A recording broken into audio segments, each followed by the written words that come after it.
नमस्कार, मैं हरी। आप देख रहे हैं डिजिटल न्यूज झारखंड। आज जानते हैं झारखंड के प्रमुख खबरों के बारे में। इससे पहले आपसे छोटी सी निवेदन है कि वीडियो को एक लाइक अवश्य कर दें।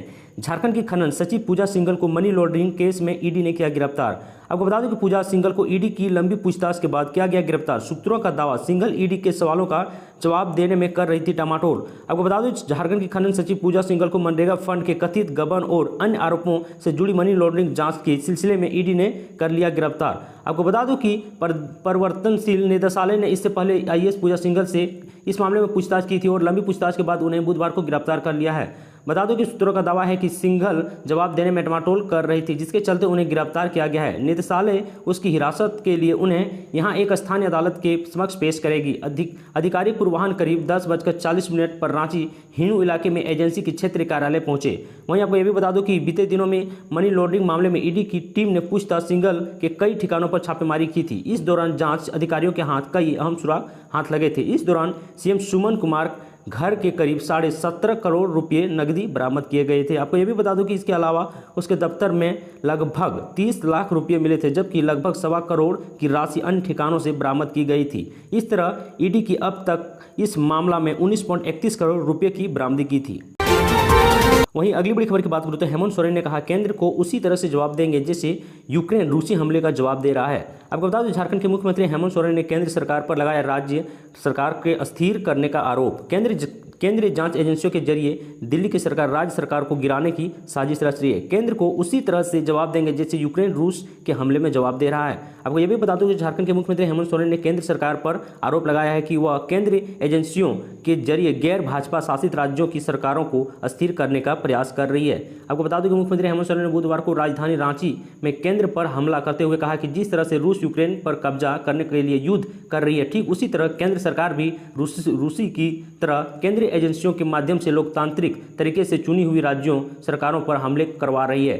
आपको यह भी बता दूं कि सीएम हेमंत सोरेन जो कि लाभ के पद में विवादित में फंसे हैं, उन्होंने झारखंड की यूक्रेन और दिल्ली को रूस की उपमा देते हुए कहा कि वह भाजपा के नेतृत्व वाले केंद्र को उसी तरह से जवाब देंगे जैसे यूक्रेन रूस के हमले का जवाब दे रहा है।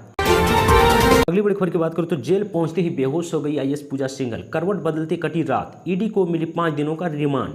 आपको बता दें कि मनी लॉन्ड्रिंग मामले में गिरफ्तार आईएएस पूजा सिंघल से 5 दिनों तक ईडी पूछताछ करेगी। अदालत ने ईडी को रिमांड पर लेकर पूछताछ करने की अनुमति प्रदान कर दी है। आपको वहीं ये बता दूं कि हालांकि ईडी ने पूजा के पूछताछ के लिए अदालत से 12 दिनों की अनुमति मांगी थी, परंतु 5 दिनों की ही स्वीकृति मिली है।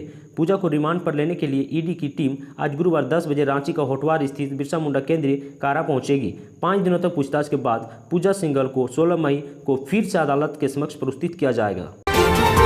अगली बड़ी खबर की बात करूं तो झारखंड कर्मचारी चयन आयोग ने मंगलवार को झारखंड नगर पालिका सेवा संवर्ग संयुक्त प्रतियोगिता परीक्षा 2022 का विज्ञापन जारी कर दिया। झारखंड में 921 अधिकारियों की नियुक्ति होगी। आपको बता दूं कि इसके लिए 30 मई से ऑनलाइन आवेदन लिए जाएंगे। अभ्यर्थी 29 जून के मध्य रात्रि तक आवेदन कर सकेंगे। 2 जुलाई की मध्य रात्रि तक परीक्षा शुल्क जमा होगा, जबकि फोटो व हस्ताक्षर अपलोड करने आवेदन पत्र का प्रिंट आउट लेने के लिए 5 जुलाई तक लिंक उपलब्ध रहेगा। 6 से 10 जुलाई तक अभ्यर्थी ऑनलाइन आवेदन में अपना नाम, जन्म तिथि, ईमेल आईडी और मोबाइल नंबर को छोड़कर किसी भी अशुद्धता जानकारी को संशोधित कर सकेंगे। वहीं अगली बड़ी खबर की बात करूं तो झारखंड पंचायत चुनाव खूंटी के 3 प्रखंड में 342 वार्ड सदस्य निर्विरोध निर्वाचित दूसरे चरण में है वोटिंग। आपको बता दूं तीसरी स्तरीय पंचायत चुनाव के तहत खूंटी जिले के 3 प्रखंड कारा, तोरपा और रनिया प्रखंड के दूसरे चरण में चुनाव होना है।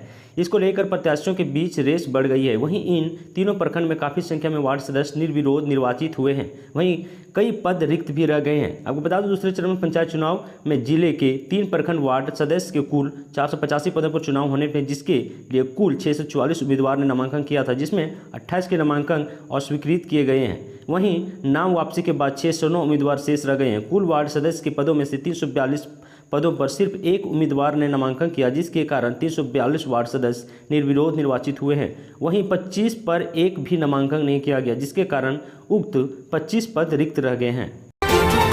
वहीं अगली बड़ी खबर की बात करूं तो जैक की अहम बैठक। आज 10वीं और 12वीं बोर्ड परीक्षा मूल्यांकन को लेकर लिया जाएगा बड़ा फैसला। आपको बता दूं कि 10वीं 12वीं बोर्ड परीक्षा के बाद कॉपी मूल्यांकन को लेकर आज झारखंड एकेडमिक काउंसिलिंग के उच्च पदस्थों की बैठक होगी, जिसमें राज्य के सभी जिला शिक्षा पदाधिकारी शामिल होंगे।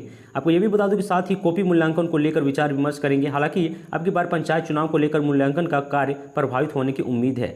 आपको बता दूं कि देखिए 14, 19, 24 और 27 मई पंचायत चुनाव की तारीख तय की गई है। यही नहीं, 17, 22 व 31 मई को मतगणना का कार्य भी किया जाएगा। पंचायत चुनाव कॉपी मूल्यांकन कार्य में शिक्षकों को लगाए जाने को लेकर जहां बैठक का दौर तेज हो गया है, वहीं दूसरी ओर झारखंड +2 शिक्षक संघ ने इसका विरोध करना भी शुरू कर दिया है। आपको बता दूं कि बताया जा रहा है कि 12 मई से कॉपी मूल्यांकन का कार्य भी शुरू हो जाएगा। पंचायत चुनाव के साथ साथ मूल्यांकन कार्य में शिक्षकों की ड्यूटी लगाए जाने से काम प्रभावित हो सकता है। इन्हीं सब कारणों से सभी जिलों के जिला शिक्षा पदाधिकारियों व जैक बोर्ड के पदाधिकारियों की बैठक आज होगी। बैठक में तय किया जाएगा कि पंचायत चुनाव कॉपी मूल्यांकन के कार्य में कैसे समन्वय स्थापित किया जा सके।